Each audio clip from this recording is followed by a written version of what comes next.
Viru Keskuse Rahvaraamatusse. Mul on suur au esitleda uut raamatut, mille autor istub siin minu kõrval, Susanna Veevo.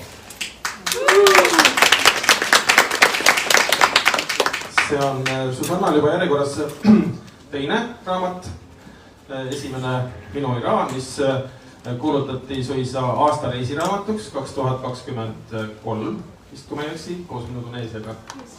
Nii et, ja olles juba lugenud selle raamatu peaaegu 2 korda läbi, võin öelda, et see on üks kindel kandidaat selle aasta reisiraamatu tiitlile.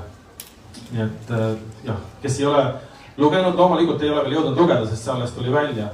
Et ma kindlasti soovitan, sest see raamat on selline, et mina, kui ma raamatut loen, et mul ei juhtu seda kuigi tihti, et võtab silma märjaks. Ja et siin tõesti, et vahest rõõmust ja teisalt ka kurbusest on ka kuremaid kohti, et see raamat niimoodi mulle mõjus. Nii et tõesti väga, väga südamlik. Aga alustame kõigepealt siis sellest, et räägi meile, kuidas sa sinna Türki sattusid. Mina juba tean, aga teised veel ei tea, nii et anna teada. Kõigepealt aitäh, Margus, ja ma loodan, et sa nüüd ootusi liiga kõrgeks ei ajanud, et ma ei tea, kas iga lehe peal nutta ja naerda vaheldumisi saab, aga võib-olla jõuad aeg-ajalt iga 10 lehekülje tagant ikka. Aga aitäh sissejuhatuse eest, aitäh kõigile, kes on tulnud täna kuulama, aitäh ka, kes Facebook Live'i vahendusel kuulavad. Ja hea meelega räägin natukene Türgist, miks ta on minu jaoks hästi südamelähedane riik ja veelgi südamelähedasem rahvas. Ja kõigepealt, kuidas ma sinna üldse sattusin, siis minu peamine eesmärk oli minna Türki selleks, et saada Türgist aru, et õppida seda riiki tundma, et saada vastused võib-olla mingitele küsimustele ja võib-olla küsimused mingitele vastustele. Et põhimõtteliselt, et eestlasena, võõra inimesena, üsnagi teistsugusest kultuurist tuleva inimesena lihtsalt natuke nagu aru saada, kuna ma õppisin Lähis-Ida uuringuid ja Lähis-Ida ei ole võib-olla kõige lihtsam piirkond, kuhu tingimata minna õppima või kellega oleks Eestil ka lihtsalt väga palju mingisuguseid partnerluslepinguid ja suhteid, et seda saaks hõlpsasti teha. Aga Türgi selles mõttes oli erandlik, et Türki õppima minek oli väga lihtne ja sinna sattumine oli lihtne, sinna jäämine oli natukene raskem, aga igal juhul Türki läksin just läbi õpingute ja selleks, et mõista mingisuguseid asju, mida Tallinnas klassiruumis nagu tingimata ei mõistnud. Aga kuidas sa nüüd tunned pärast neid õpinguid seal Türgis, et see sinu arusaam türklasest kui inimesest, türklasest kui rahvusest, et kas see muutus paremaks või halvemaks? No, ma ei tea, kuidas saaks olla võimalik, et muutuks halvemaks. Mida ma nägin, mida ma võib-olla tingimata nii hästi veel ei saanud aru Eestis või ei teadnud Eestis, aga mida Türgis nagu nägid põhimõtteliselt esimesest päevast alates oli lihtsalt selle rahva kohta, kuivõrd armsad inimesed on türklased, kui palju nad üksteist hoiavad, kui palju nad hoiavad seda, kes neile head tahab, kes nendega kaasa mõtleb, kes siiralt üritab lihtsalt sisse sulanduda, aru saada, õppida. Et kui ise lähed avatud meelega sinna, siis mina nägin küll, et 90% võetakse sind suurepäraselt vastu ja see ülejäänud 10%, seda leidub igal pool mujal ka, kus on mingisugused kõrvatilgad. Et minul oli igal juhul väga hea kogemus Türgi rahvaga, võib-olla sutsukene vähem hea kogemus bürokraatia ja sellise igapäevase asjaajamisega, aga jällegi see ei oleks ju päris elu, kui see nii ei oleks. Jah, samad sõnad. Ma läksin Türki koduhoidjaks, majahoidjaks Hille Hanso juurde, kes on kirjutanud kunagi raamatu Minu Istanbul. Ja tal oli vaja lihtsalt kedagi, kes seal passidele süüa annaks ja lilli kastaks, kui ta käib reisijuhina mööda maailma gruppe juhtimas. Ja siis ma läksingi sinna proovima, et kuidas ma seal hakkama saan. Ja hakkas nii meeldima, et tõesti ma alguses mõtlesin, et see 2,5 kuud, kui tal oli sinna inimest vaja, et ma olen selle ära ja tulen koju tagasi ja jäin 1,5 aastaks sinna, nii et tegin oma elamisloa ja veel teisegi ja nii et. Aga võib-olla lähemegi siit selle elamisloa juurde, sest see on tõesti see Türgi elamisloa saamine. See on alati keeruline ja ka naljakas ja räägi põgusalt sellest, kuidas sinul see kodalipp käis. Minu jaoks see oli kahtlemata üks kõige keerulisemaid osasid üldse Türgis olemise ja seal elada üritamise juures. Miks see on keeruline, võib-olla natukene sealt taustast rääkides ka, et selleks, et jääda kauemaks kui 3 kuuks Türki, on vaja saada elamisluba, aga see protsess võtab tihti aega kuni 5 kuud ja sellest selline 3 kuni 4,5 kuud on kusagil lihtsalt ootel olemine ja passimine ja lootmine, et äkki ühel hetkel see elamisluba jõuab. Ja minul läks suhteliselt sujuvalt nende paberite sisseandmine ja intervjuul käimine, seal vaadati otsa, et kõlbab küll, et selle tüdruku võime siia jätta mõneks ajaks. Siin Margus näitab ka kõiki kohustuslikke elemente, rosasid gaasi ja kogu seda paberimajandust, mis sellega kaasnes. Aga mis minu jaoks oli nagu lõpuks kõige keerulisem osa, oli see selle plastikkaardi, ID-kaardi tüüpi kaardi kättesaamine. Mul oli kursakaaslasi, kes ühe semestri jooksul seda kätte ei saanud, kes läksid lennujaamad koju tagasi lennata pärast 6 kuud ja kellele öeldi 2 võimalust. Maksate mulle praegu 200 eurot või saate 5 aastaks sisenemiskeelu. Kõigepealt, kas see maksmine oli nagu laua all sularahas või mingisuguse kvitungiga, ma ei kommenteeri.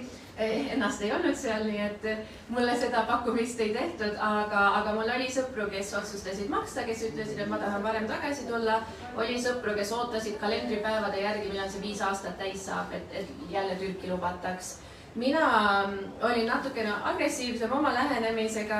Ma käisin mööda Istanbuli oma piirkonda, käisin kõik postkontorid läbi, ütlesin, et ennem ära ei lähe, kui te annate mulle selle ümbriku, mis ma tean, et on teil kuhugi laua alla libisenud.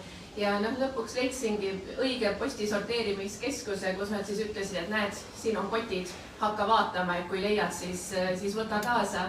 Ja läksin küünarnukkideni sinna postikotti ja otsisingi nii kaua, kuni leidsin enda nimega ümbriku, kus oli see kaardikene käes ja tänu millele ma sain lõpuks ometi olla vaba inimene jälle. Ma võisin Türgist lahkuda, ma võisin sinna tagasi minna, aga see protsess ise oligi selline 4,5 kuud, millest paberite sisseandmine oli 1 päev umbes ja kogu ülejäänud aeg oligi ootamine.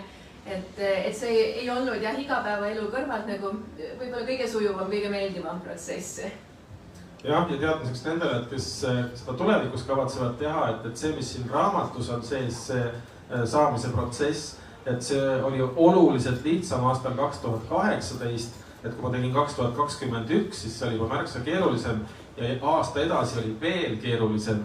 Nii et osad välismaalased lihtsalt lahkusidki Türgist, sest nad ei saanud oma elamisluba pikendada, kuna pandi nõudmised peale, seal oli vaja maja omanikult või siis korteri omanikult mingid katastri väljavõtteid ja notariaalselt kinnitatud. Lihtsalt korteri omanik ei viitsinud sellega tegeleda, tal oli lihtsalt võtta uus üürnik, kes seda ei vajanud ja nii see pididki ära minema. Aga jah, veel siin mõned naljalood juurde, näiteks mida raamatus sinu ajal ei olnud. Mul toonitati, et sa pead kindlasti nende roosade kaantega tulema, sa ei tohi tulla pruunide kaantega või ükskõik mis teist värvi. Et mul üks tuttav jaapanlanna, kes ka seal juba oli 10 aastat elanud, et teda saadeti tagasi, kui tal olid teist värvi kaaned. Siis need, muidugi kõik need notariaalselt kinnitatud üürilepingud, pluss nüüd need katastri väljavõtted, elukindlustus, kohalik see maksunumber nagu siis või nagu mingi maksuametist tuli registreerida ja riigi lõivusid oli 3 suisa nüüd lõpus juba. Et kui ma tegema hakkasin, oli 2, pärast oli veel üks lisandunud ja kindlasti taheti saada neid panga väljavõtteid, maksekorraldusi, mis ma ei arvanud, et see nii oluline on, et ükskord jäi see randevu on siis see, kus sa lähed oma dokumente üle andma praktilised intervjuu. Jah, nagu intervjuu et siis randevul vaadati kohe, et kus on maksekorralduse koopiad, ei ole. Mine ära järgmine kord 6 aja pärast. Nii et sul oli vist ka just enne seda koju sõitu, sa hakkasid Eestisse sõitma vahepeal ja said napilt kätte, et minul oli ka nii, et ma läksin hommikul kell 6, ma hakkasin kodust välja minema, et jõuda postkontori avamise ajaks, siis kella 8 või umbes niimoodi, et ma sain selle kätte ja siis sealt otse lennujaama, nii et kui ma ei oleks seda saanud, siis ma poleks Türki tagasi enam saanud minna, sest ma olin juba üle selle 3 kuu olnud seal, et see oli nagu see põhiprobleem just kõigile. Ja siis sa oleks siis saanud ka selle variandi, et kas maksta või mitte enam tagasi tulla üle? Ja noh, trahv oleks igal juhul tulnud, et tavaliselt neil oligi jah, et sa maksad mingi trahvi ja siis enam tagasi ei saa. Aga jah, minu ajal selles mõttes ma jõuan küll raamatus seda rõhutada, et oli ikka nii raske ja oli ikka kadalipp ja nii edasi, aga oli veel oluliselt lihtsam kui siin Margus ajal mõned aastad hiljem. Aga no võib-olla siin oleneb ka lihtsalt see, et mis alusel minna. Mina tudengina, mul oli ka meie Türgi saatkonnast, ehk siis Türgi saatkonnast siin Tallinnas oli ka tudengiviisa olemas ja ka selle alusel näiteks, ma ei tea, panga väljavõtteid selliseid asju polnud üldse vaja, et nad teadsid, ma olen stipendiumiga ja see ikkagi vähendas oluliselt juba seda paberimajanduse mahtu. Ma arvan, et tõenäoliselt tudengina on see asi lihtsam, et mingid asjad on lihtsalt jäävad vahelt ära. Aga mida minu käest hästi palju on küsitud, kõik, kes Türki lähevad ja täiesti võõrad inimesed saadavad mulle vahel sõnumeid, et soovita mulle head hammammi Istanbulis. Ja ma pean tõesti vastuse võlgu jääma, sest ma ei ole kunagi hammammis käinud Türgis. Ütleme, et võib-olla 20 aastat tagasi, kui ma seal esimest korda käisin, siis sõbrad rääkisid veidike hirmulugusid, et kuidas seal naist masseeris siis mees ja katsus kuidagi kahtlaste kohtade pealt, nii et mina ei tahtnud, et ma pruuti kasutaks raha eest seal ja siis ma ei lubanud tal minna. Ja mina ise ka ei läinud lõpuks. Aga noh, tuleb välja, et see ikkagi ei ole nii hull ja korralikes hammammides seda ei tehta, et müü mulle maha see mõte, et miks ma peaksin hammammi minema. Olgu, ma hakkan müüma. No mina käisin hammammides nii Istanbulis kui ka teistes linnades. Võib-olla erinevus oli see, et mina käisin küll suhteliselt rangelt ainult sellistes nagu religioossetes hammammides, et mis olid nagu naabruskonna hammammid, kus välismaalasi eriti ei käinud, kus, ma ei tea, keegi inglise keelt ei rääkinud ja esimesed korrad käisin kohalike sõbrannadega, mis tähendas, et võib-olla nad olid mingisuguse filtreerimisega ise seal jõudnud juba ära teha. Minu hammammi kogemused olid üldiselt positiivsed, natukene veider võib-olla oli, aga see oli pigem lihtsalt selline kultuuriline elamus ka. Aga mida ta siis endast kujutas, oli selline tüüpiline, ma ei tea, võib-olla aurusauna moodi elamus, kus sul on need keraamilised plaadid on põrandast laeni põhimõtteliselt, oled üleni seal plaaditud ruumis, kus kuumad dušid tekitavad sellist auru, mis siis ongi selle meie aurusauna moodi ja kus siis saab lisaks teenusena endale tellida kas massaaži või siis kehakoorimist. Kumbki neist ei ole mingisugune hellitav teenus, mõlemad on nagu räige piinamine, aga selle eest fantastiline elamus. Et mõtlen, kui mina käisin, siis võib-olla see selline hinnaklass oli umbes selline, et maksid, ma ei tea, 4-5 eurot umbes hammammi sisenemise eest ja siis äkki 5 eurot oli kas koorimine või massaaž või siis kombona oli mingisugune soodustus seal veel, aga ütleme 15 euro eest toona võisid saada nagu täieliku spa kogemuse. Ja pärast seda, kui sind oli praktiliselt, sul oli nagu terve üks kiht nahka maha kraabitud, siis tundsid ennast küll nagu uus inimene, et nagu see nagu beebinahk oli põhimõtteliselt. Aga seal oli rangelt, olid sood loomulikult eraldi, et need hammammid, põhimõtteliselt oli 2 võimalust, kas hammamm oli lahti üle päeviti meestele ja naistele, et üks päev mehed, teine päev naised, või siis oli seal 2 erinevat poolt, et mehed läksid ühelt poolt maja sisse, naised läksid teiselt poolt maja sisse. Mingisuguseid segahammamme ja veel vähem selliseid, kus mehed oleksid naistele protseduure pakkunud, sellist asja mina pole oma elus näinud, et see on ikka mingi kõlvatu asi. Jah, tõenäoliselt see oli mingisugune turistilõks võib-olla kuhu viidi, sest et jah, et see sõbranna rääkis, et seal olid Soome vanaprouad, kes kihistasid naerda ja neile väga see meeldis ja nad läksid teist korda veel ja ta arvas, et läksidki selle mõttega, et see mees neile sellist huvitavat massaaži teeb. Tead, ma pean ka ütlema, et Soome vanaprouasid mina kunagi hammammis ei näinud, et võisi olla Türgi vanaprouasid küll.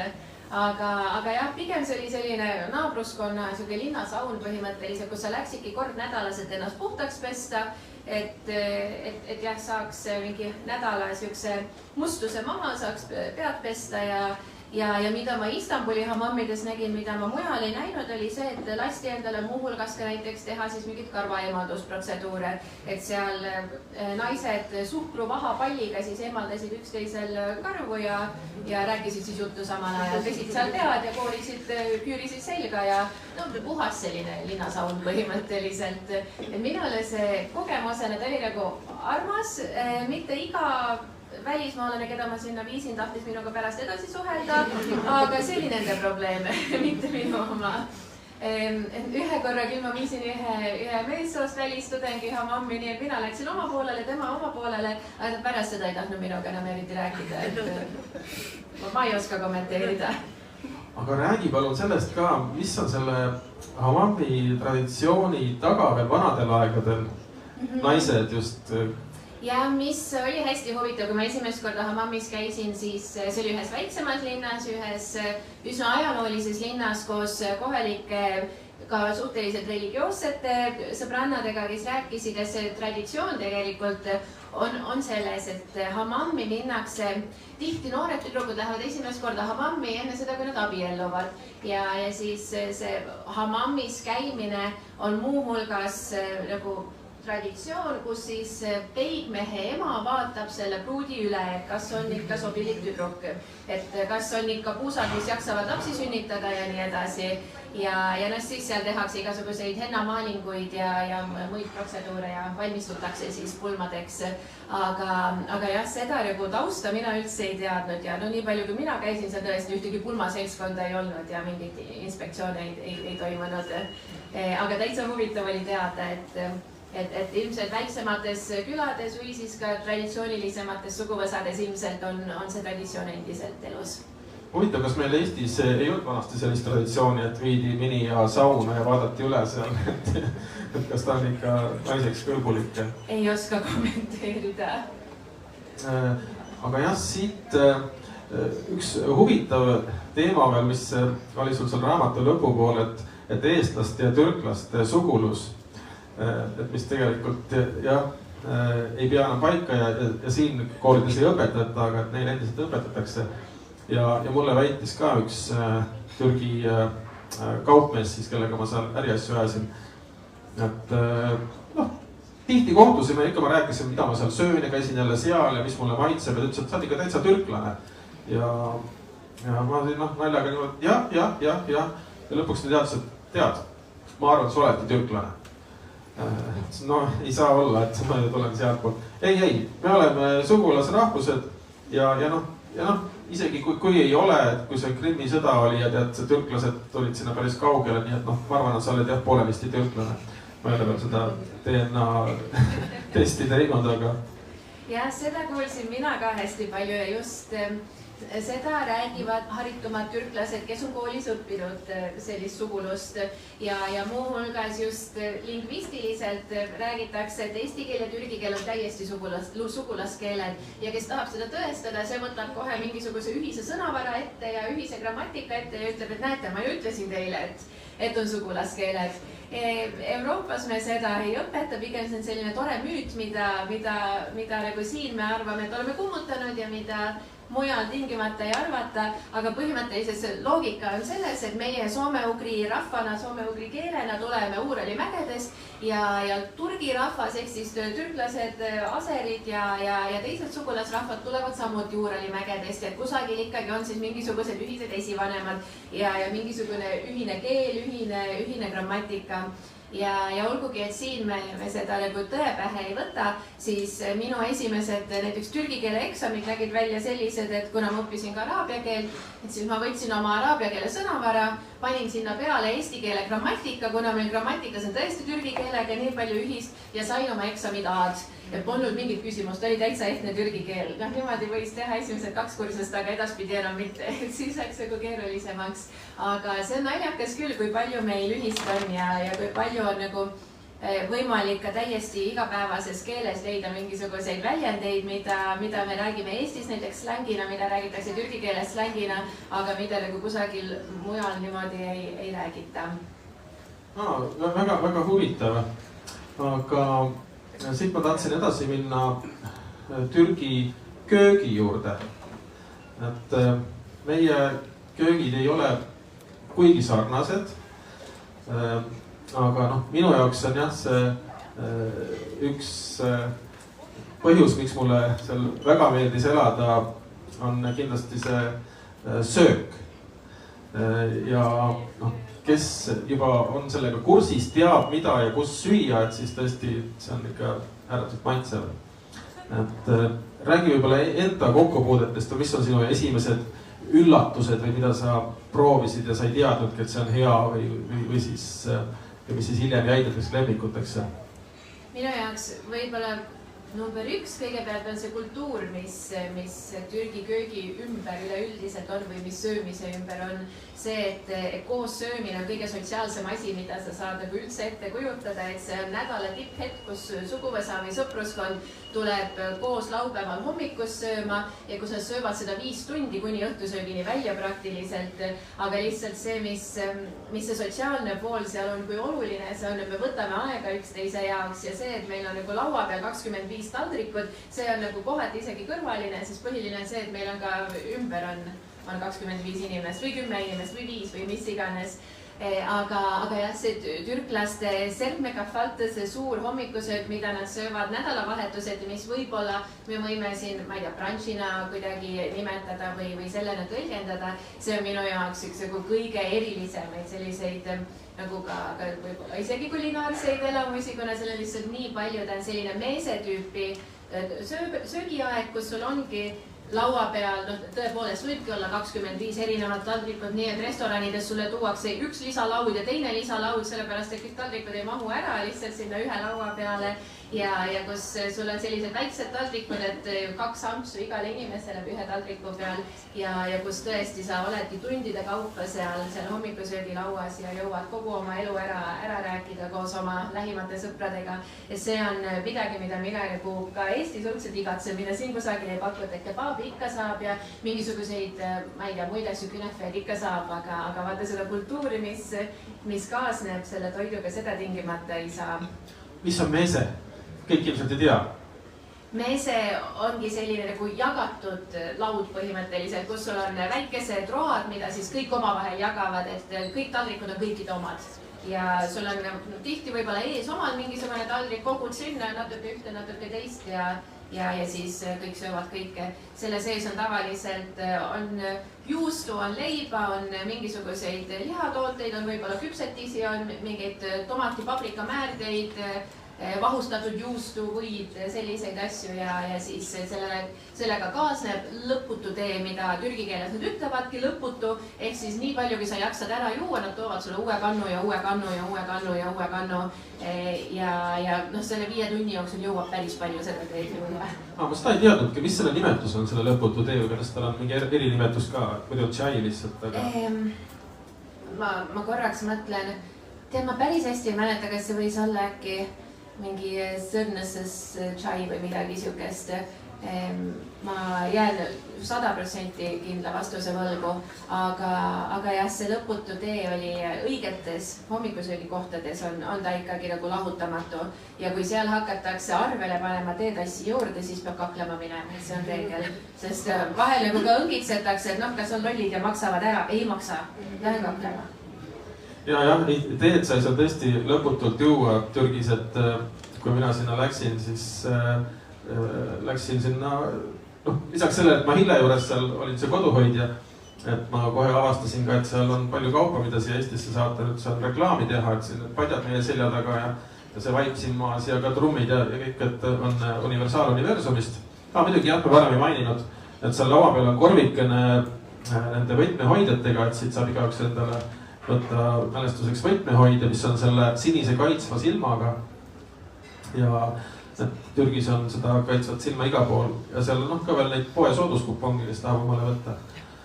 Aga jah, et seal kaupa tehes nendega, siis ma pidin seda tšaid jooma niimoodi lõputult lihtsalt nagu päevad otsa ja nii kui mul see klaas tühjaks sai, jälle Hassanabe, et jälle too jälle uus bändiku täis meile. Ja midagi nad ise panevad kõvasti suhkrut sisse, et mul lõpuks läks seal Türgis elades veresuhkur nii kõrgeks, et ma lõpetasin. selle suhkru tarbimise ära. Iga kord, kui see Hassan siis tuli jälle uue kantikuga, siis ta juba teadis, et see mees suhkrut ei taha. Okei, siis võttis need suhkrutükid jälle ära sealt. Aga jah, muide, üks asi veel siia selle Türgi köögi juurde, mis mulle räägiti, mida mainis mulle üks süürlane üldse. Et kui mina rääkisin, et meil on Eestis hoopis need kebabid on teistsugused kui siin Türgis, et kuidagi Türgis need on nii kuivad ja üldse pole seda kastet vahel, aga meil on ikka siuksed korralikult seda küüslaugu kastet on sees ja siuke, et see nagu nõretab sellest ja kutsutakse shaurma ja siis ütles, et ei, shaurma on Süüria toit, et see ei olegi Türgi kebab, see on Süüria oma. No see on ka selline klassikaline vaidlus umbes nagu Türgi kohvi kohta, kas ta on ikkagi Armeenia kohv või on ta Bosnia kohv või on ta mis iganes, Kreeka kohv, et eks need köögielemendid liikusid ka koos kaupmeestega ja koos rahvastega ja ma arvan, et igaüks võib natuke enda omaks pidada. Aga parimat Türgi kebabi üldse pidi muidugi Berliinis saama, nii et... Ma ei kahtlusta. Aga tegelikult, kui selle tee ja kohvi peale veel minna, siis Türgi tegi isegi minust teejooja, kes ma muidu eriti teed ei armasta. Ma tegelikult siiani natuke arvan, et tee on selleks ajaks, või tähendab, teed joovad lapsed ja haiged, et muidu pole nagu põhjust. Välja arvatud, kui oled Türgis. Aga lihtsalt, kuna sealne kohvikultuur on ikkagi niivõrd nagu Türgi kohvi ümber keerlev, et äärmisel juhul sa võid saada Nescafe'd kusagil või lahustuvad kohvikohvikust, kui sa seda kanget paksu Türgi kohvi ei taha, et siis on parem juba juua kas seda paksu kohvi, kus sul on pärast hambad üleni kohvipuru täis või siis teed juua. Aga mida mina vist igavesti jään imestama on see, kuidas türklased ja tegelikult ka araablased, kuidas nad keedavad kohvi kuuma liiva peal. Et see on loomulikult on traditsiooniline viis, mida tänapäeval eriti ei tehta, aga mis tuleb ilmselt siis tuleb sellisest kõrbenomaadide elust, aga just nimelt sellise messingist kannu sees siia sisse pannakse siis ohtralt kohvipuru, mis on hästi peeneks jahvatatud ja pannakse ta siis liiva peal või mulla peal või tavalised inimesed gaasipliidi peal, panevad selle keema, lasevad ta 2 korda keema minna, võtavad ära, panevad uuesti keema ja siis valavad selle välja. Ta on tõesti selline paks kohv. See kohvipuru ise jääb siia kannu alla, jääb ka selles väikses tassikeses, jääb lõpuks täiesti sinna tassi alla. Et kui sa õigesti jood, siis tegelikult ei ole hambad pärast üreli kohvipuru täis. Kui sa oled välismaalane võib-olla on, aga kus sa siis joodki umbes 2/3 sellest kohvitassist jood ära ja see on siis see Türgi kohv, mis võib-olla, kui meie tahame vastet tuua, meenutab natuke meie pätikad lihtsalt, et jätad selle paksu lõpu sinna alles. Aga mis on ka selline nagu tseremoniaalne elamus võib-olla tihti ja mida nagu päris 5 korda päevas ei tehta, nagu meie vajutame nupule ja kohv tuleb, et see on rohkem ikkagi selline üksteisega jagamine ja selline ka sotsiaalne elamus, kuivõrd lihtsalt kofeiini laks. Aga kas ka kohvi paksu pealt ennustamine? Seda tehakse ka ja mul oli sellega küll selles mõttes kahetisi elamusi, kuna ma õppides olin seal peamiselt väga religioosses islami instituudis, siis seal ennustamine ikkagi natuke oli haram, et see oli keelatud, seda me ei teinud. Aga ilmalikud inimesed ennustasid hea meelega, nii et sa jõid oma tassi tühjaks, panid selle alustassi, ütleme, kui siin teetassi peal nagu näidata, teetassiga seda ei tehta, ärge seda viga tehke, aga kui ta oleks kohvitass, jood ta tühjaks, nii et siin all on siis see paks, paned alustassi siia peale ja siis tavaliselt küll 2 käega, aga siis panete niimoodi nõrguma. Ja Margus praegu vaatab, mida ma teen asjadega.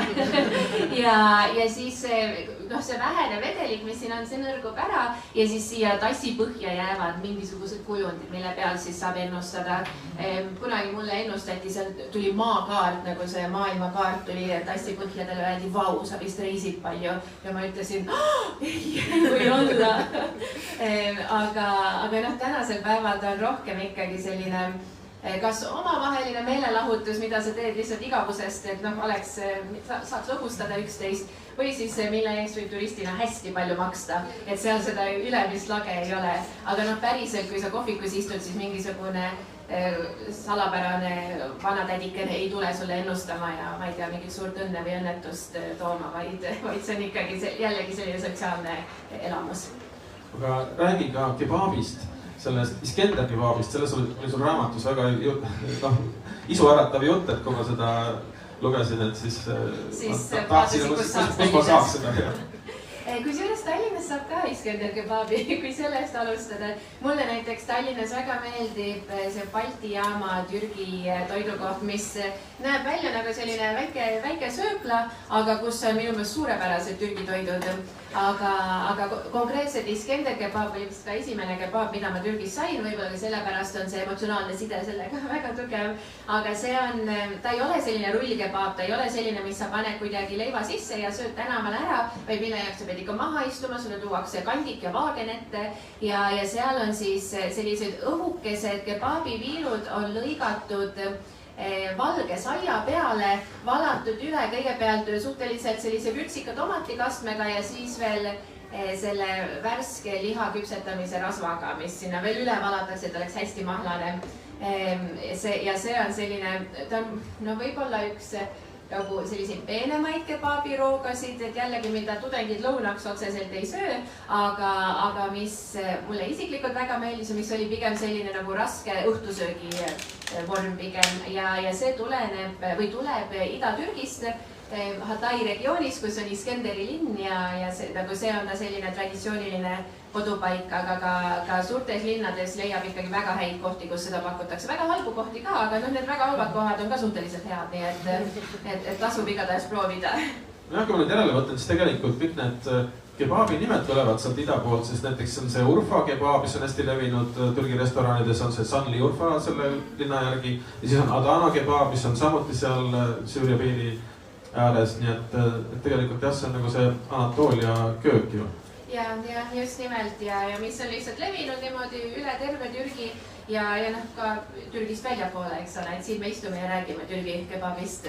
Ja, aga ma tahtsin veel rääkida sellest alkoholist, ehk siis eesti keeles on raki, aga öeldakse, et rakõ, et i sõna lõpus on õ. Et kas sa selle raki joomisega oled kokku puutunud või rakõ joomisega? Minul oli selline juhus lihtsalt, et Hille Hanso rääkis mulle, näitas mul tänaval seda ühte restorani, et ma toon su siia ja siis ma näitan, kuidas seda juuakse. Ja minu jaoks oli see siuke, et mis seal ikka näidata, et sealt mingid eripärad on, aga las ta olla. Aga kunagi me ei jõudnud sinna ja ükskord siis sattusid mulle sinna 2 eestlast Istanbuli, keda ma pidin lõbustama ühe päeva. Ja mõtlesingi, et nad küsisid, kuhu võiks õhtul sööma minna niimoodi, et õlu võiks ka olla. Ja ma ei tahtnud väga sinna turistilõksudesse minna ja mõtlesin, et lähme sinna kuskile minu kodulähistele ja mõtlesin, et ma viin ka sinna samasse, kus Hille näitas, et seal saab seda rakit juua. Aga meil nüüd plaaniski seda rakit juua, me võtsime hoopis, tellisime mulle mingi kala ja väiksed õlled. Ja pärast, kui ma Hillele mainisin, et me käisime seal söömas ja jõime õlut, siis ta nagu hoidis 2 käega peast kinni, issand. Et see on ju, neid restorani nimetatigi, see oli oma nimetus, see on see Mehane, vist oli jah, Mehane äkki. Ja, et selles ju käiaksin ainult seda rakit joomas ja siis ta ükskord, kui ma olin ka, järgmised sõbrad tulid külla mulle, et siis ta tuli kaasa ja näitas niimoodi, et tegelikult ma ükskord ostsin selle rakipudeli talle poest, tegin lahti ja maitsesin, issand, see ei kõlba üldse juua, see on easy maitse ja jumal, viskasin minema. Ja tegelikult näitas, et ei, et klaasi paned 1/3 seda siis nii-öelda viina ja 2/3 vett, isegi see võis olla soe vesi. Ja enne ammustasid alla natukene, vist oli kitsejuustu, see soolast juustu, siis ampsu magusat melonit ja siis võtsid selle lonksu seda rakku ja veesegu. Ja see oli tõesti hea ja sinna peale siis ampsati mingit meeset, et soovitavat jogurtiga mingit kalapõhist sellist kastet. Vaat siis tuli see maitsete kombinatsioon ja vaat see oli nagu tõeliselt hea. Ja ma mõtlen minu kogemustes, vähemalt siis, kui mina seal olin, siis mulle tundus, et vabandust väga, et raki oli rohkem selline vanameeste joom. et see oli see, mida tõesti kalarestoranides vanahärrakesed jõid ja samamoodi, et see kolmandik oli rakit ja siis vesi peale ja siis vaikselt trimbati, et ei olnud mingisugust šottide tegemist või midagi sellist. Ja võib-olla siis üks pudel läks niimoodi õhtul 4, 6, 8 inimese peale, mitme tunni peale joodi ära. Aga jah, et see kala oli hästi oluline ja selline soolane toit sinna kõrvale, et ta ei olnud kindlasti selline nagu peojook, vaid siuke samamoodi rahulikult istud, räägid juttu, heietad elu ja mida kõike veel. Aga ülikoolis nagu ei joodud seda. No ma kujutan ette jah, tõesti. Mulle tegelikult hiljem tegi selgeks, et see kodulähistel, mis meil see viisakas koht oli, meil oli siin 2 tükki neid tegelikult. Üks oli siuke hästi lihtne ja seal käidi ka niisama joomas. Aga teine oli tõesti siuke fancy koht ja seal tõesti nädalavahetustel olid alati sellised peenemad seltskonnad näha, et jõukamad türklased ja peeti just sünnipäevi ja hästi pidulikult riides ja väga ilus oli see kõik seal. Ja tegelikult see, mida sa ütled, toob ka esile seda, et üleüldse alkoholi joomine pigem nagu vähemalt minu ajal Türgis oli selline nagu kallim tegevus, mida tegid kas välismaalased või jõukamad inimesed. Tavainimesed suitsetasid vesipiipu ja panid sinna igasuguseid asju sisse, kui tahtsid lõbusamat õhtut. Et see oli nagu võib-olla tavalisem, kui et minna kuhugi baari ja seal midagi juua.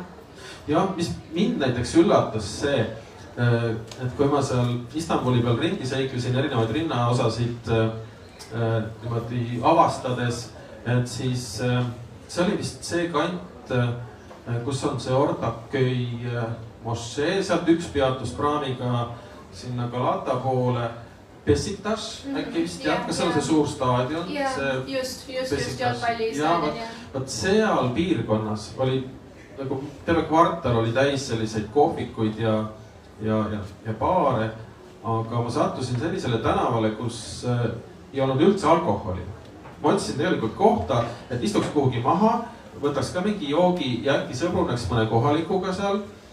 Ja ma ei leidnudki, sest olid ainult kohvikud, oli reede õhtu ja need olid puupüsti täis ja noored lõbutsesid, jõid lihtsalt kohvi ja lõbutsesid, mis minu jaoks oli nagu arusaamatu, et Eestis sellist pilti näha kujutada ette, et sa lähed reede õhtul vanalinna ja käid seal mööda tänavaid ja seal alkoholi müüdaks ja kõik rahvas on lõbus ja naeravad ja mõni võib-olla kõpsib trummi ja mõned tantsivad seal kõrval.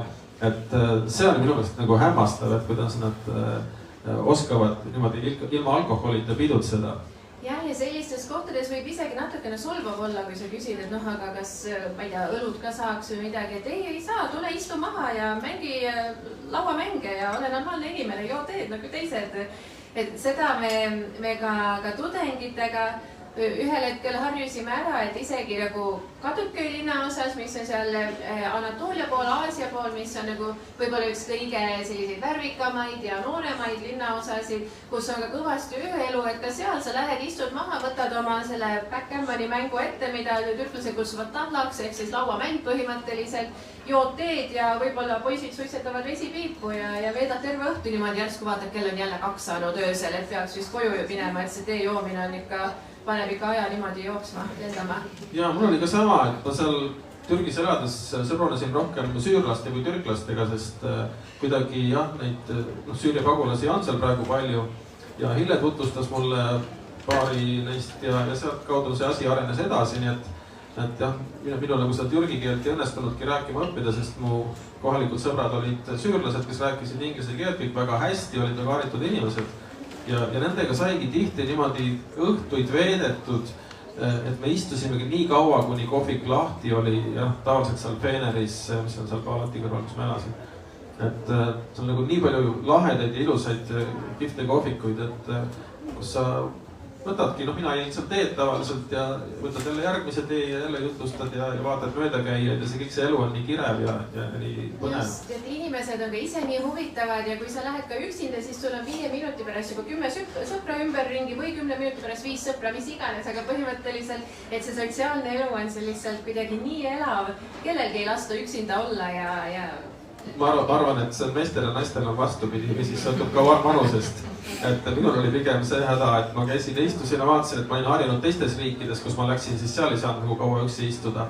Aga et siis Türgis kuidagi türklased ise kartsid ligi tulla, sellepärast nad ei oska inglise keelt väga paljud. Ja tõesti, tihtipeale oligi, kui ma hakkasin kellegiga suhtlema, siis selgus, et keegi häbeneb minuga suhelda, sest ta ei oska rääkida ja piisavalt hästi rääkida ja siis ta nagu võõrastas natukene.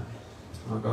Minu vist jah, olid natukene teistsugused kogemused, aga see oli ka nii vahva lihtsalt näha, kui väga nagu inimesed otsisid sellist, ma ei tea, uusi tutvusi ja lihtsalt välismaalasega ka juttu rääkida. Ma arvan, üks mu kõige vahvamaid lugusid, kuidas ma nagu sõbrunesin võõra inimesega, oli ühel suvel pärast oma õpinguid. Ma olin Airbnb's ühes korteris, mille allkorrus oli kohvik ja seal kohviku barista teadis, et ma olen Eestist ja iga hommik, kui ma tulin sealt trepist alla, läksin kohvikusse, siis ta pani meie Stig Rästa eurolaulu mängima ja hüüdis kõva häälega eesti keeles tere hommikust. Tema oli hästi suur Eurovisiooni fänn ja õudselt armastas konkreetselt Stig Rästat. Et siis mul oli kohe hea meel sellise ka nagu meie popkultuuri üle sõbruneda. Mina mäletan mu esimees, see oligi kõige esimene kord, kui ma läksin omapäis sööma. Ma olin just Hille juurde kolinud, ta oli mulle teinud selle ekskursiooni ümbruskonnas ja siis, kui ma lõpuks üksi jäin, läksin esimest korda välja sööma, istun mingisse kebabi kohta maha ja ettekandja või seal poiss, kes seal süüa tegi, küsib, et kus sa pärit oled ja mõtlen Eestist. FC Flora, FC Levadia, kumb on sinu lemmik? Ütlesin, ma ei tea, ma ei vaata jalgpalli eriti, miks? Et sellist asja poleks nagu elus oodanud, et näed, seal üks oli Eesti eurolaulude fänn, et teine oli Eesti jalgpalli fänn. Aga kui kiiresti sa üldse õppisid selle keele ära, siis tegelikult sa ei läinud ju selle mõttega üldse sinna, et türgi keelt õppida, sa lihtsalt pandi olukorda, et sul jääb muud üle. Jah, kuna kõigepealt, kui ma Türki läksin, siis ma sättisin ennast elama Üsküdari linnaosasse, mis on ka selline traditsiooniline, religioosne linnaosa, kus eriti väga palju inglise keelt ei räägitud, kus peamiselt elasid suured perekonnad oma väikeste lastega ja kus tõenäoliselt ma olin ka üks ainsaid välismaalasi, kes seal elas või vähemalt nagu, ma ei tea, näo järgi tundus, linnapildi järgi tundus. Aga ta oli selline, selles mõttes suurepärane pisikene linnaosa nagu väike külakene või nagu mingisugune Eesti väike linn, kus võõra inimesena sa astud sinna sisse ja kõik juba vaatavad, et ahah, võõras, huvitav, mis sa tahab siit. Ja kui nad näevad, et sa nädal aega hiljem oled ikka siin, siis mõtlevad, et aga järelikult uus sõber, et siis peaks ju teada saama, mis tal on tarvis, mis me saame talle pakkuda, kas tal on vaja abi millegagi. Aga jah, mis tähendas, et inimesed olid õudselt jutukad, aga inglise keelt nad ei rääkinud. Nii et ühel hetkel mul ei jäänud lihtsalt mitte midagi muud üle, kui hakata rääkima seda türgi keelt. Et ega aru ju ei saanud, aga iga sõnaga, mis juurde õppisid, said ju natuke rohkem aru. Ja kuna teised said inglise keelest veel vähem aru selles konkreetses linnaosas, siis lõpuks vist 2-3 nädalat pärast seda, kui ma olin sinna kolinud, pidin ma ikkagi selliseid igapäevavestlusi juba türgi keeles pidama ja asi seda siis oli ära õppida. Tänavakeel ei ole ju nagu selles mõttes suurt midagi, aga sellist kõrgetasemelist intelligentset türgi keelt, selle rääkimine on ikka nagu hoopis teine tera. Jah, ma ikka selle koha pealt olen väga nigel, et ma ei õppinud selle 1,5 aastaga rohkem ära kui ikka teşekkürler ja merhaba, aga ka see, et seal kaubanduses oli see, et istun seal jälle oma selle varustaja poes ja siis hakkasid mingid sõnad nagu vaikselt tulema, et räägib mingist Fiatist kogu aeg, mõtled, mis Fiat, mingi auto, mingi Fiat ja selgus, et see Fiat on hind. Ja siis seda kaubakasti kutsuti kuidagi oli kooli või kuidagi kirjutatakse jah, kooli nüüd ma näen kastide peal on kirjas. Aga siis hakkasid tulema vaikselt, et Siparish oli nagu tellimus ja see oli naljakas see, et kui ta oli uus toode, siis ta näitas, et jeni. Siis ma lõpuks juba teadsin, jeni on uus, aga siis ta vaatas, et ma vist ei saanud aru või ma ei olnud huvitatud, siis ta ütles nev. Nagu inglise keeles new, nagu kas ta ei osanud öelda, nev.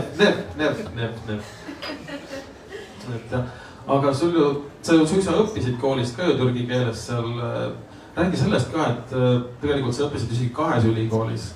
Ja ma olin 2 instituudis, samas ülikoolis, aga see oli natuke minu enda rumalus. Ma mõtlesin, et kui ma võtan lihtsalt ained, mida ma tahan õppida, siis ma saan siit neid õppida.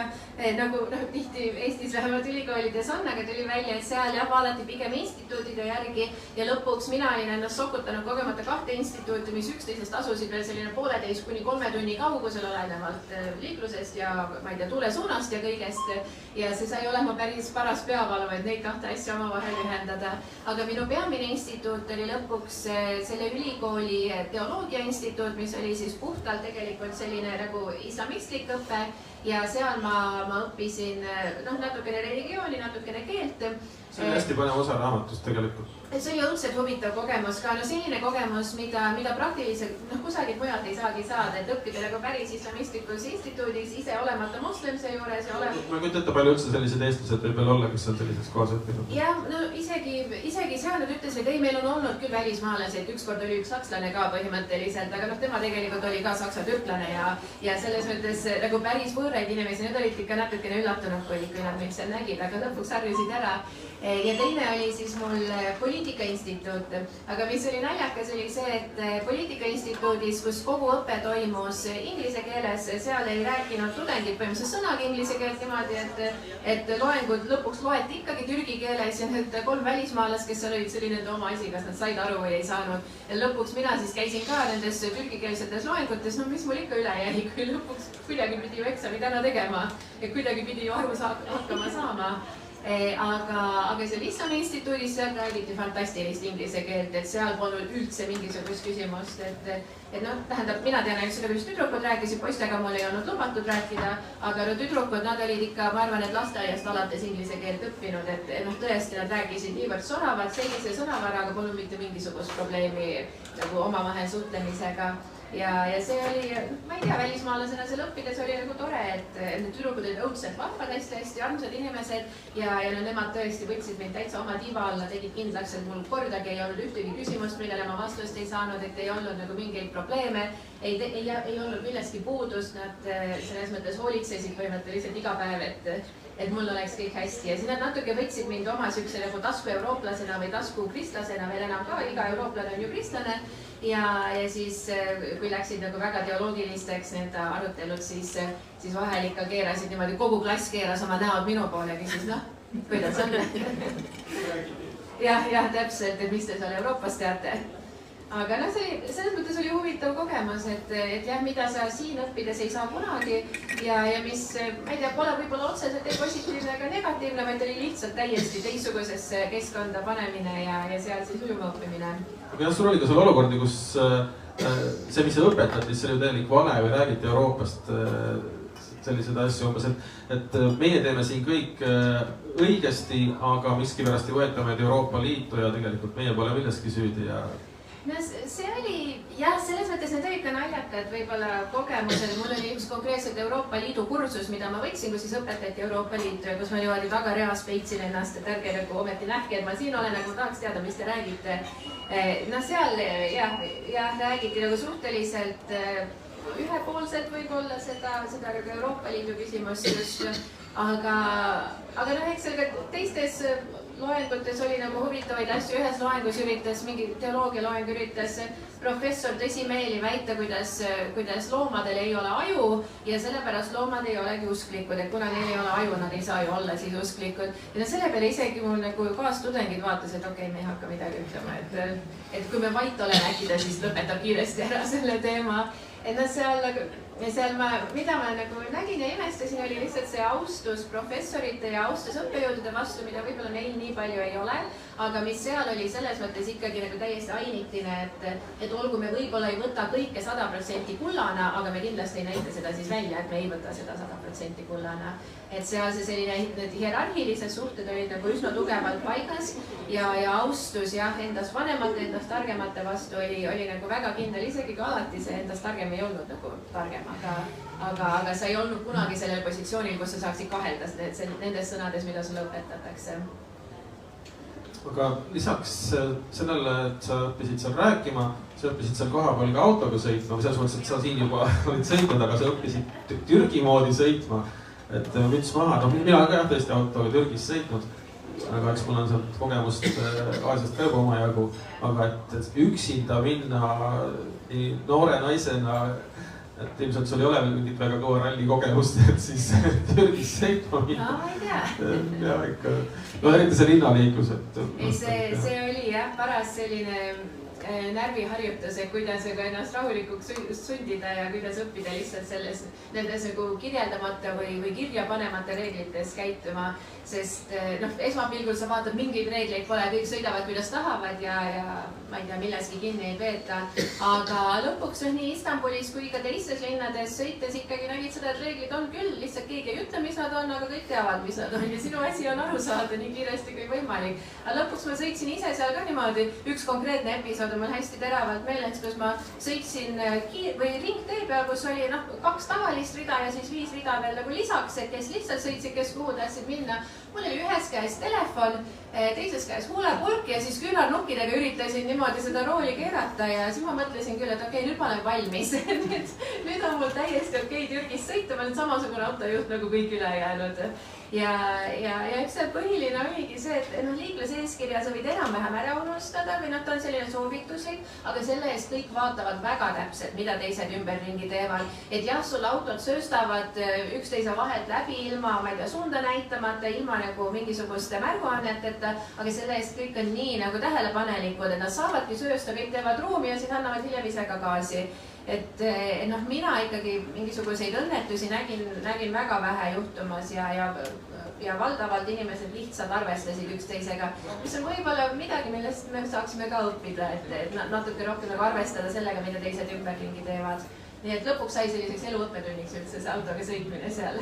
Jah, kusjuures kui ma hakkan mõtlema tagantjärele, siis ma ei näinud küll Istanbulis, kui on väga hullumeelne liiklus, et ma ei mäleta mingit liiklusõnnetusi autode vahel. Nägin küll jah, et olid ja tõuksiga, just tänapäeva moodne asi, et just tõuksid seal kihutasid liikluses maanteedel või päris kohe linnaliikluses, mitte kõnniteedel, aga ja neid tõuksiõnnetusi oli seal ja vahest ka mingi mootorrattaga olid jalgu jäänud. Aga mäletan küll, kui ma ükskord kohtusin seal grupiga Eestist, oli tulnud suurem seltskond ettevõtlikud naised Raplamaalt, selline organisatsioon suisa, tulid Istanbuli ja kuna mul seal oli päris mitu tuttavat, et siis ma sain nendega linna peal kokku ja ühinesin nende ekskursiooniga, neil oli seal 3 päeva kestis see. Ja ühe päeva tegin nendega kaasa ja siis kui ma sõitsin nendega läbi Istanbuli linnabussiga ja seal oli parasjagu keskpäev ja liiklusummikud ja siis üks naine küsis minu käest, et ja sulle tõesti meeldib siin linnas, et ma ei ole siiamaani veel midagi toredat näinud, et sa nagu ainult oledki siin liikluses. See võtab ka võib-olla natuke aega, et harjuda. Kui sa lähed võib-olla esimest korda üldse Euroopast välja või esimest korda nagu nii meeletult suurde linna nagu Istanbul, siis eks ta ongi, tundub kaootiline, tundub lämmakas, tundub, et õudselt palju rahvast on ümberringi, aga selles nagu peitub ka nii suur selline, ma ei tea, värvikus ja võlu, et ma arvan, see on natuke harjumise asi. Mina Lähis-Ida regioonist esimesena ma käisin Marrakechis, Marokos, kus ma mõtlesin küll, et õudne, ma ei tule mitte kunagi siia tagasi enam.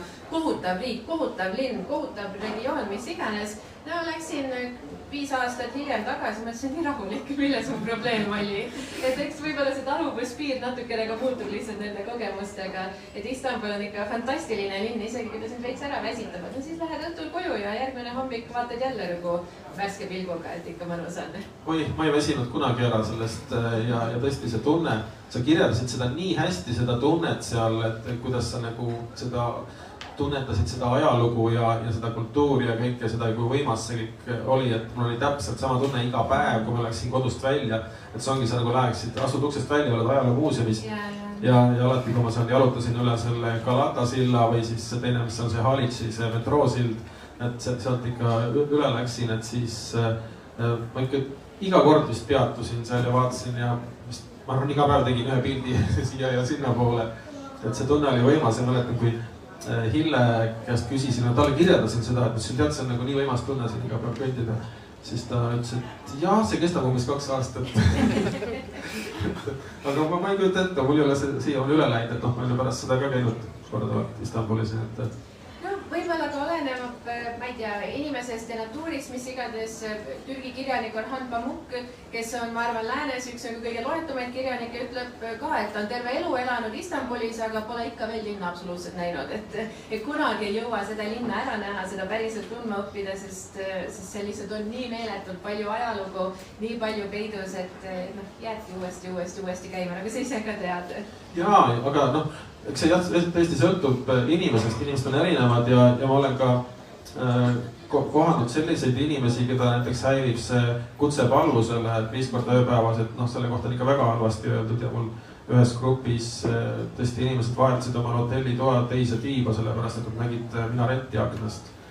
Minu jaoks oli lemmikasi üldse 5 korda päevas, sa tead täpselt, mis kell on. Et kuna see kutse palvusele, see käib nagu päikese järgi, et päikese tõusu ajal on esimene, see on siis esimene palvus, mida religioossed inimesed peavad ja viimane on siis, kui kõige viimane valgus on ära kadunud, et isegi mitte päikeseloojang, selle jaoks on eraldi kutse, aga see kõige viimase valguse palvus on ka. Et siis selle esimesega, mis näiteks kell 5 hommikul sulle kõrva karjub, tead, et ma saan veel 2 tundi magada. See on nii armas tunne. Ja see hommikune, see on veel ka kõige ilusam kutse alati, nii et siis seda on hea niimoodi muusikana kuulata, magad edasi ja siis hiljem juba ärkad järgmise peale üles. Jah, seda on kohe, teed vahet inimestel, et näiteks ma Epetroniga palju suhtlen ja siis ikka jätame üksteisele audiosõnumeid ja vahel, kui ma saatsin talle mõne audiosõnumi seal Istanbuli tänaval kõndides, et siis ma ise ei pannud tähelegi, kes ta ütles, et issand, kui ilus, et sul on selle laul seal taustaks kogu aeg, et see on nagu nii ilus. Jah, see laul seal taustaks on tegelikult Koraani retsiteerimine, mida siis teevad usumehed. Täna võib-olla natukene rohkem isegi lindi pealt, ma päris kindel ei ole, aga kindlasti mikrofonis. Vanasti tehti seda lihtsalt tornis karjudes. Aga see on minu esimeses linnaosas Üsküdaris, seal näiteks on 2 mošeed, mis on üksteisest üle tee.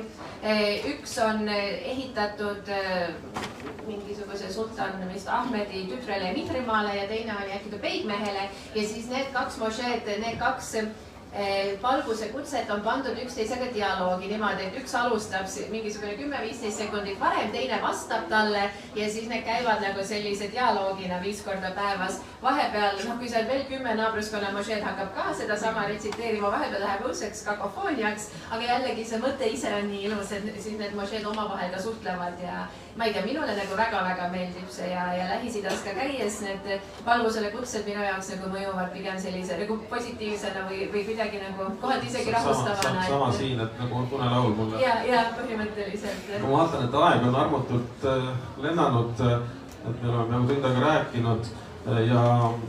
Et räägime tund aega veel? Vabalt jah, aga et äkki laseks mikrofoni ringi käima, et kui kellelgi on küsimusi, et siis mis iganes Türki reisimise kohta või eriti Istanbuli kohta, et me mõlemad oskame kindlasti anda soovitusi. Jah, palun. Ja aitäh teile. Mina olen tegelikult seda raamatut lugenud, sest ma kohe tellisin, nii kui see Petrona printist ilmus, sest ma olin Minu Iraani ennem lugenud, mis oli väga hästi kirjutatud. Ja Türgi raamat oli ka väga huvitav just see, nii see instituudis õppimise aeg, kui need reisid, kus sa käisid. Et seda infot oli nagu hästi huvitav lugeda. Ja sinu emotsioonid sinna juurde, ühest küljest see informatsioon, teisest emotsioonid, et see oli nagu nii tore. Ja siis nende inimestega kohtumine, et sa kohtusid nii palju erinevate türklastega ja rääkisid nagu nende elu lahti, et see oli ka hästi põnev nagu. Et mina olen ise ka saanud Türgi nokkuse, sellepärast ma kohe hakkasin seda lugema ja ma saan aru, et meil kõigil on nagu oma Türgi, kes me oleme seal olnud ja ma saan aru, et Türgi on tohutult ohtlik koht, et sa ei taha enam tagasi tulla. Et sa oled nagu addicted pärast, et sa oled nii huvitatud sellest. Ja see Türgi kõige suurem oht on see, et nii õudselt hakkab meeldima. Ja ma tahtsingi küsida, et sa praegu käid ka veel Türgi vahet? Käin küll jah, et nüüd küll harvemini ja lühemateks perioodideks, aga ei saa sellest päris lahti ikkagi, et tahaks ikka rohkem aega veeta ja nüüd võib-olla ka natukene teise nurga alt, et vähem olla Istanbulis linnas koha peal ja rohkem käia kuskil nendes paikades, mida veel ei ole näinud, sest see riik on ka nii meeletult suur, et ei jõua ju, kui isegi nagu Istanbuli linna ei jõua ära avastada ühe eluaja jooksul, siis Türgi kogu riigiga on nagu veel raskem. ja mul oli hästi huvitav lugeda ka sinu elamisloa lugu, sest mina olen võib-olla teist viimane, kes on elamisloa saanud, aga ega ma ka ei tea, kus ta on. Mul õrna aimagi. Minul nüüd on see rahakoti vahel vahet pole, et 5 aastat juba aegunud, aga kätte ma ta sain ja ma ei anna seda ära enam. Nii, aga kas on veel küsimusi, kommentaare, muljeid? Ma siis küsiksin. Nii, aitäh, väga põnev on siiamaani olnud, aga ma tahaks ikkagi küsida, et ma ei ole veel lugenud, ma alles hakkan lugema seda raamatut, et mis oli siis see põhjus, mis tõi varem ära tagasi? Mis tõi varem ära, see on võib-olla natukene keeruline põhjus, vanemad ärge kuulake.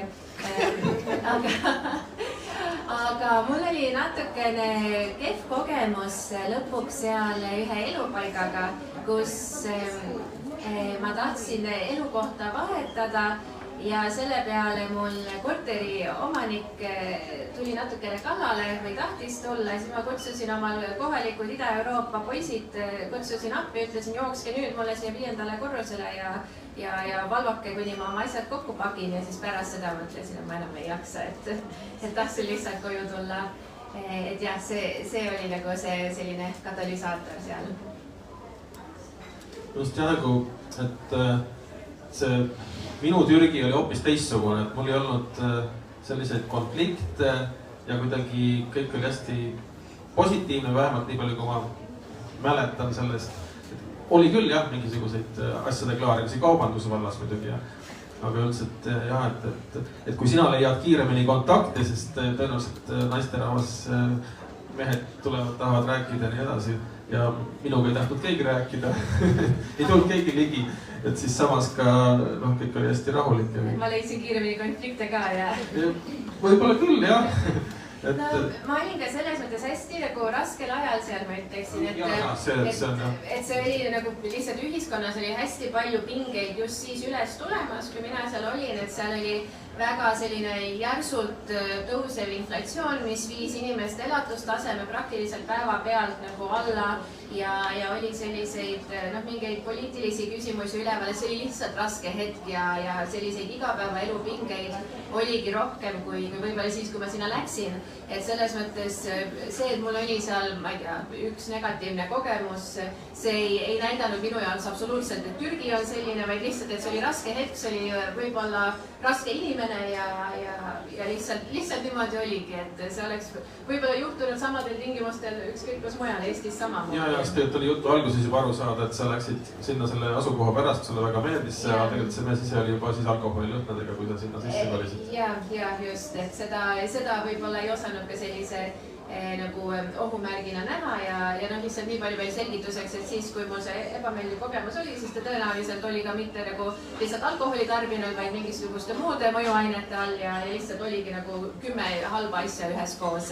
Aga see ei võtnud mul nagu sellist Türgi armastust kuidagi ära, vaid lihtsalt ütles, et okei, mine nüüd natukene kaugemale ja siis on Türgi ikka sama armas edasi, kui saab seal käia nii nagu tahad. Veel küsimusi? Sest ega me räägime selle 2 tundi täis niikuinii, et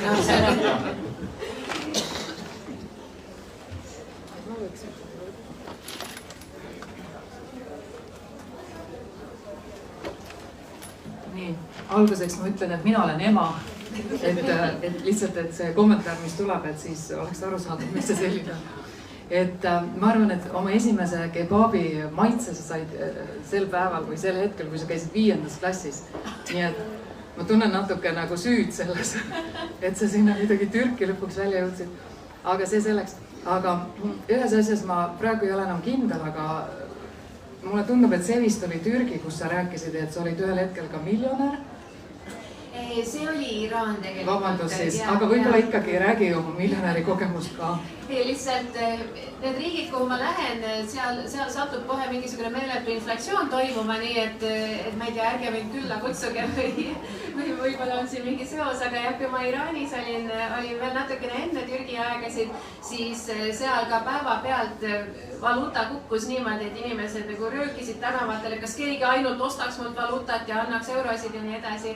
Ja kuna seal no lõpuks, kui mina olin siis 1 euro eest, kui ma sinna läksin, sai 42 000 kohalikku reaali, siis kuu aega hiljem sai 1 euro eest juba 90 000 kohalikku reaali, et no siis see miljonäri staatus oli nagu suhteliselt lihtne tekkima, aga noh, nii palju infoks, et täna vist saab seal juba 200 000 või natukene rohkem, et noh, Türgis ei ole asi üldse nii hull, et seal oli vist niimoodi, et kui ma algul läksin, sai 1 euro eest 2 appi, ütle mulle nüüd. 1 2-le jah. Ja mäletan, et sa kirjeldasid seal, et 2000, kui sa ära tulid, siis oli umbes 1 8-le vist. Ja vist küll. Ja mina läksin, oli 1 10-le ja praegu on ligi 40 ja kuskil 38. Üle 40. Üle 40. Et noh, ka suur selline kukkumine ja eks no paratamatult, kui need muutused parasjagu toimuvad, siis inimesed on ikka nagu endast väljas ja lihtsalt mures ja siukse suure pinge all, et kui meil järsku $1 eest saaks 50 eurot, siis oleksime ise ka ilmselt päris endast väljas.